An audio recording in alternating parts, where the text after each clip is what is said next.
pemirsa, kita lanjutkan diskusi kita. Kami juga sebenarnya mengundang Menteri Hukum dan HAM,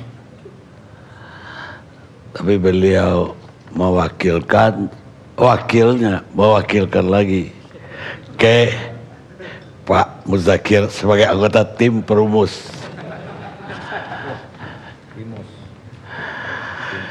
Apa sebetulnya isi dari RUU yang disusun oleh kementerian? Apakah persoalan LGBT seperti yang kita diskusikan atau berbeda sebenarnya? Baik Pak Karni, saya kira apa yang sudah disampaikan tadi dengan beberapa perkembangan yang terjadi dalam proses perumusan RUU KUHP, terutama yang terakhir telah terjadi yang tadi sudah disampaikan juga, yang semula itu hanya terhadap anak, karena itu sebut saja itu rekonstruksi dari KUHP. Memang KUHP merekonstruksi hubungan sesama jenis itu ditujukan kepada anak, ya.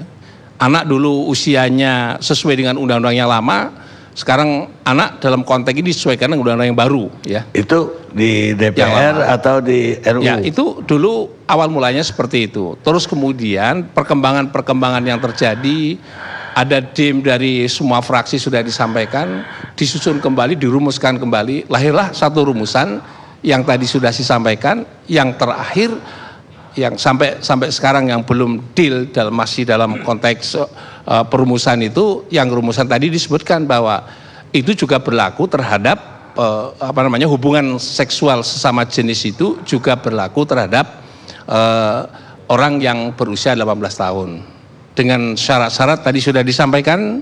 Yang pertama adalah menggunakan kekerasan, ancaman kekerasan, melanggar kesusilaan di muka umum, mempublikasikan, dan yang terakhir mengandung unsur pornografi.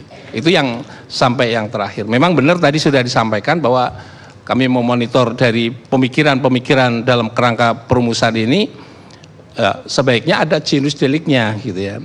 Karena ini kan belum ada genus deliknya, ya.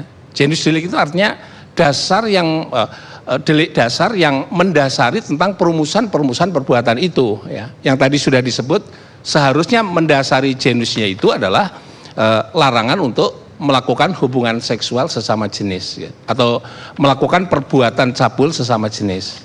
Barulah kemudian dikonstruksi sedemikian rupa terhadap anak itu diperberat, ya.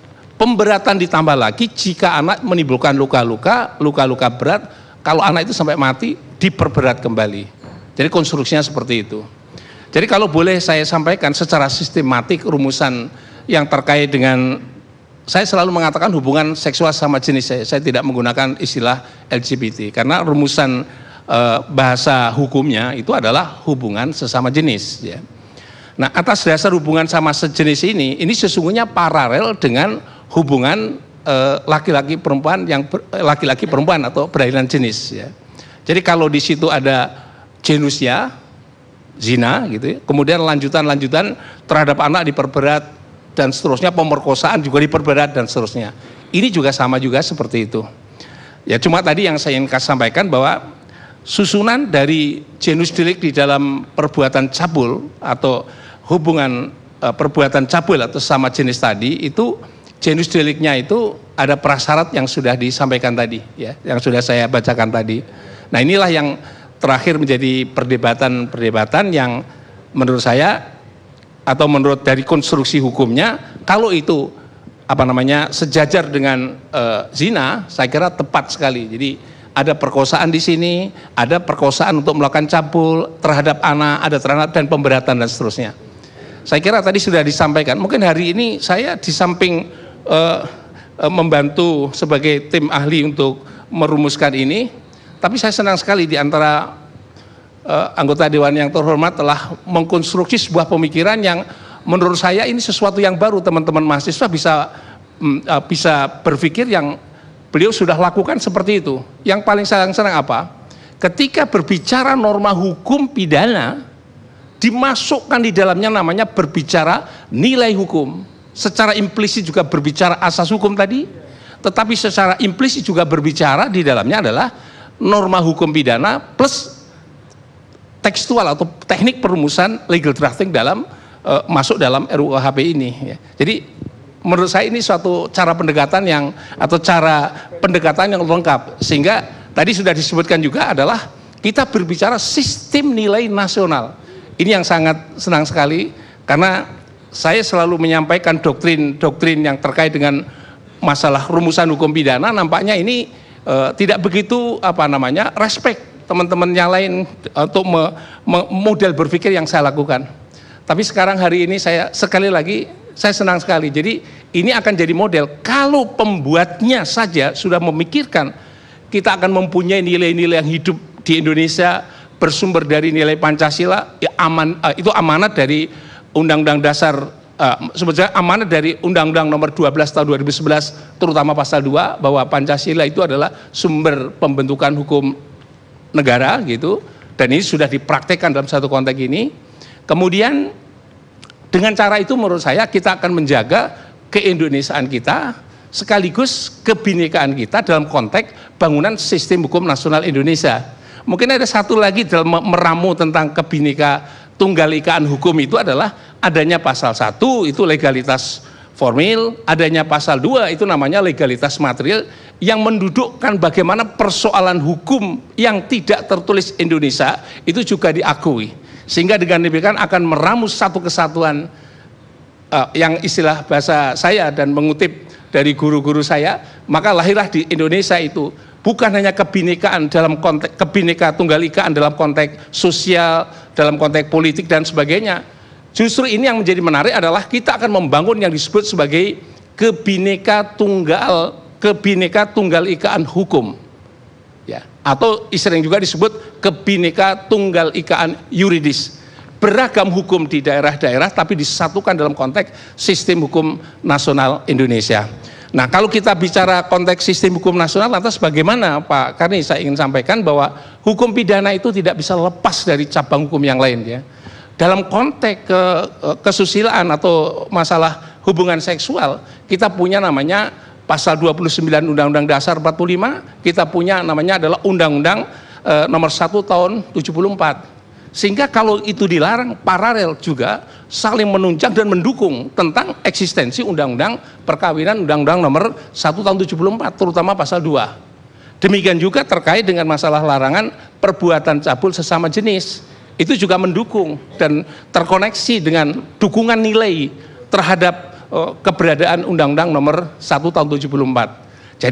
Jadi Pak Karni, dengan cara seperti itu menurut saya hukum pidana itu adalah selalu terkait dan berhubungan satu kesatuan yang tak terpisahkan dengan norma hukum yang ada di luar hukum pidana. Bahkan hampir hukum pidana adalah mendukung, mensupport terhadap norma-norma hukum di luar hukum pidana, bahkan juga di dalam konstitusi, bahkan di dalam sebut saja itu di dalam ideologi Pancasila misalnya, kita semuanya punya dalam konteks ini.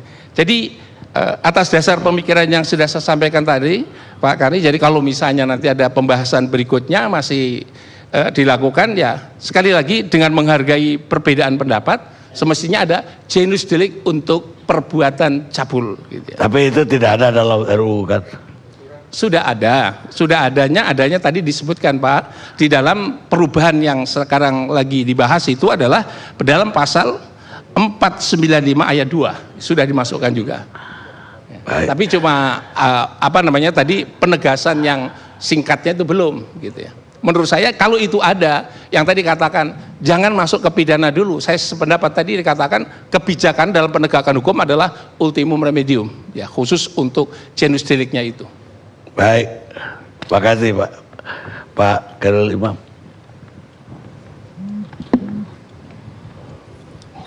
Terima kasih Pak Adi. Untung juga saya mendengarkan di bagian belakang ini, karena apa? Saya tahu betul bahwa ternyata ini tadi ada yang membicarakan, bukan ada yang membicarakan, tetapi penanganannya ini adalah dari segi pidana dan dilihat dari apa itu LGBT. yang dibicarakan di sini adalah RUU KUHP. Tentu aja pokok bahasanya adalah segi hukum pidananya. Saya praktisi, jadi saya akan membatasi pembicaraan saya hal-hal yang sifatnya praktis. Saya tidak akan masuk ke hal-hal yang sifatnya teoritis karena di sini ada 2 orang profesor hukum. Yang saya kalau bicara soal teoritis saya kualat nanti. Jadi saya melihat undang-undang yang lama saja yang sekarang masih berlaku. Ini kadang-kadang penyidik itu menjumpai kesulitan mengenai pembuktian. Satu pasangan, yang satu menikah, satu tidak, masuk ke kamar hotel. Orang sudah mengatakan ini terjadi perzinahan. Dan untuk membuktikan ini terjadi perzinahan di situ itu paling sulit. Dan karena pelakunya hanya 2 orang, mau ditarik saksi mahkota juga nggak bisa. Ini agak jangan sampai terjadi pada KUHP yang baru ini. Sekarang bagaimana kalau saya dulu pegawai negeri, saya sering kalau dinas keluar kota karena uang jalannya sedikit, kami nggak berani satu kamar 1 orang. Kalau 2 orang laki-laki, maka kami 2 orang 1 kamar. Nah ini bisa dikatakan apa? Penyimpangan atau bagaimana? Jadi ini jangan sampai terjadi hal-hal semacam itu. Saya nggak tahu bagaimana perumusannya di dalam undang-undang yang baru. Itu satu. Yang kedua begini, kebetulan saya sudah hampir seluruh Indonesia ini saya datangi. Ada suku-suku kecil di Indonesia ini yang kalau orang datang ke rumahnya itu istrinya disuguhkan, merupakan satu kehormatan. Cara menghormati tamunya itu dengan cara itu. Itu saya pikir sekarang sudah hilang, ternyata enggak, masih ada yang semacam itu. Nah hal-hal semacam itu apakah sudah dipertimbangkan? Karena tadi ada yang mengusulkan, ada yang membicarakan, kami sudah melakukan penelitian yang sifatnya sosiologis maupun filosofis. Ya betul, pembentukan hukum, pembentukan undang-undang itu harus diberi muatan sosiologis, filosofis dan yuridis, itu betul. Tetapi hal-hal yang semacam ini menjadi kesulitan bagi penyidik kalau orangnya ditangkap, suaminya bilang, loh ini memang saya suguhkan ke dia, ke tamu saya sebagai penghormatan. Nah itu tolong dipertimbangkan juga penyelesaiannya dan bagaimana merumuskan di dalam undang-undang yang sedang direncanakan ini. Saya rasa dari saya cuma itu. Terima kasih. Baik, Pak Khairul. Tapi kalau yang Pak Khairul bilang pembuktian yang pertama tadi, jurisprudensi perdata, itu kalau laki-laki dan perempuan satu kamar, asumsinya berzina dan bisa perceraian. Jadi, undang-undang perdata. Nah ini, tapi itu perdata Pak ya? Iya. Tetapi di pidana, masyarakat ini kadang-kadang nggak jelas mana perdata, mana pidana, mereka nggak jelas. Karena Bang Karni sarjana hukum ya tahu betul. Tapi orang masyarakat nggak jelas gitu loh Pak. Iya. Jadi tolong perumusannya itu nanti jangan sampai menjadikan para penyidik maupun penuntut umum itu kebingungan dalam hal itu. Kalau soal bagaimana LGBT sendiri, ya saya nggak bisa bicara, itu bukan bidang saya, mungkin itu Depsos atau apa yang bisa menangani. Terima kasih. Baik, kita rehat pemirsa.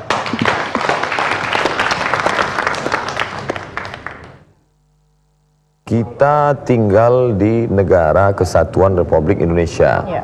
Sumber hukum kita bukan Al-Quran dan hadis, tapi kesepakatan Pancasila, Ya.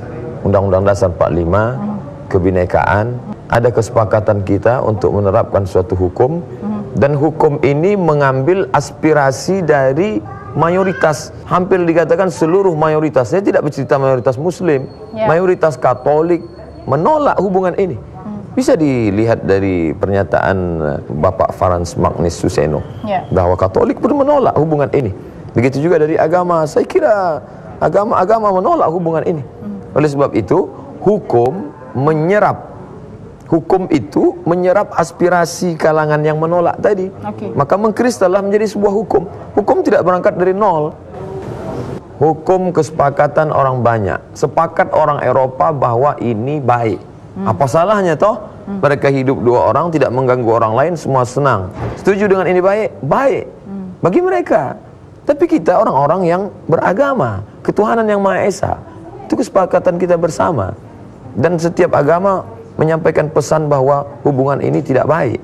Maka orang-orang yang sepakat mengatakan ini tidak baik, tidak baik, tidak baik, tidak baik, tidak baik. Ini yang menjadi sandaran hukumnya. Apakah orang Barat itu benar-benar liberal, bebas?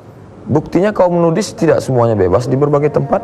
Ada kota-kota yang menolak nudis. Pernikahan sejenis tidak semua negara memperlakukannya. Artinya apa? Yang seliberal mereka pun tetap masih ada sekat-sekat. Masih ada yang menerima, tidak menerima. Masih ada boleh, tidak boleh. Kesepakatan. Masih ada etis atau tidak etis. Apalagi kita yang taat beragama, orang timur. Jadi yang mengatakan ini akan mendiskriminasi kaum minoritas, mendiskriminasi mereka yang mengalami, ini siapa? Yang menyuarakan ini siapa? Jangan-jangan ada lagi misi di balik ini.